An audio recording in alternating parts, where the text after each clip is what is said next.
Asanti sana mwenzangu Joash Onsare, bila shaka mbashara kutoka katikati mwa mji huu, na mambo mengi tu yanaendelea kuchipuka kuhusiana na mambo ambayo yanahusu utendakazi wa uongozi wa vijana na jinsi ambavyo wanajitawala katika maamuzi ya uchaguzi ambao unatazamiwa kuja. Niko na baadhi ya wananchi hapa na tumekuwa tukijadili hili na nitakuwa nikiwaguzia, lakini ningependa kwa kifupi kusimulia kwamba wanasema sio swala la kwa nini hawachukui kura, lakini ni pengo lililoko katika idadi ya wale ambao wako kwenye katika sajili karibia milioni 20, na wakati wa kupiga kura aghalabu hakuna kura zinazokimu labda milioni 10 kwa mkupuo mmoja. Na bila shaka tunao baadhi ya wananchi wa hapa. Nieleze jina lako, mambo haya ambayo tunazungumzia kwa leo. Mimi naitwa Wanyenge, ambaye nasimamia kampuni ya Nuclear Naivasha. Tunaendelea sasa masuala ya vijana. Vijana sisi katika uchaguzi, hata ukiingia kwa IEBC rekodi yao tuko milioni 20 zaidi, lakini hakuna rais ambaye amewahi kupata kula isiyozidi 10 milioni 10 kwenda juu, ni milioni 7 namna hiyo. Changamoto ni kuwa wakati tunaenda kupiga kura unakuta kule kumewaka moto, unaona afadhali ukae usiende kuingia kwa moto, unaweka kidole yako pale. Ndio. Naam, wanahusishwa kikamilifu na wale viongozi wako. Bila shaka tumeshuhudia msisimuko mkubwa wa vijana katika siku za hivi karibuni. Vijana hawajahusishwa. Tukiingia kwanza, wakati wa enzi wa Moi tulikuwa vijana ndio viongozi wa kesho. Hakuna wakati viongozi wa kesho wako. Tuangalie sasa hivi viongozi wale tuko nao ni wale ambao wamekuwa serikalini. Hatuna vijana huko.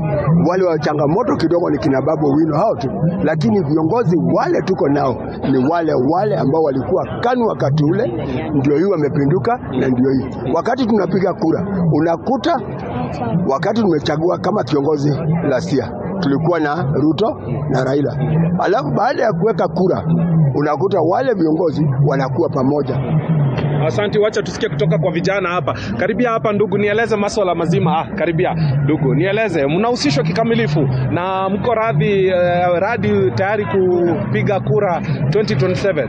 Uamuzi wenu utakuwa unazungumza. Okay. Naitwa Julius kutoka Naivasha. Sisi kama vijana hatujashughulisha kwa hii mambo kabisa. Na sisi vijana wenye wanakuja chibukizi kuchukua hii mambo yetu, nakuja tunaanza kupigwa kila mahali. Sasa tuko nashindwa.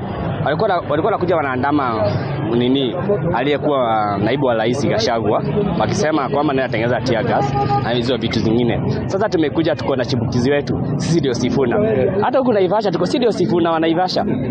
Sasa anasema atasemaje kuhusu yeye. Lakini sasa hii serikali yetu ni ya wazee, si ya vijana. Wewe unakura kwanza? Niko na kura, hata nimechaguana, hata si mara ya kwanza. Nitakuwa nikichaguana. Lakini serikali kama itakuwa pale hivi, tutaweza kuichagua. Maybe tutafute serikali nyingine tuweze kuichagua. Msimamo wetu bado hatujapeana. Tutapeana hivi karibuni. Asante. Niruhusu tu sekunde 30. Mzee huyu amengojea sana, labda lile ambalo alijasemwa kwa kifupi tunaelezwa muda wako. Kenye nitasema, jina kwanza. Jina langu ni Kimani. Kenye nitasema mambo ya kula ya vijana iwezi kakua bila vitambulisho. Kwanza wapate vitambulisho ndio waweze kuchukua kula. Wasipofanya hivyo kula itakuwa chini. Hata mwenye na ndai sijui nini ya manini, kula zitakuwa chini. Kwa hivyo wapeo vitambulisho ndio waweze kuchukua kula. Na zile zenye zimepotea, vitambulisho zenye zimepotea waache kulipisha watu ndio watu waweze kuchukua kula. Asante. Nasikia. Haya, nimesikia maoni yako.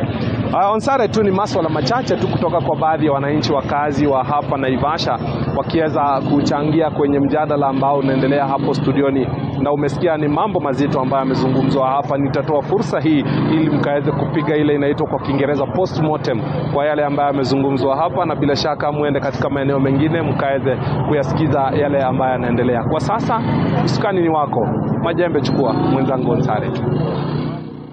Shukran sana Willy Dennis Njiru, usemavyo kwamba nipokee majembe, nimeyapokea hapa studioni. Tunaendelea na mazungumzo hayo, na mtazamaji pia tunakushirikisha, sema nasi kupitia mitandao yetu ya kijamii na vilevile kwenye akaunti yetu ya YouTube. Pia nitakuwa nasoma jumbe zako, na kwenye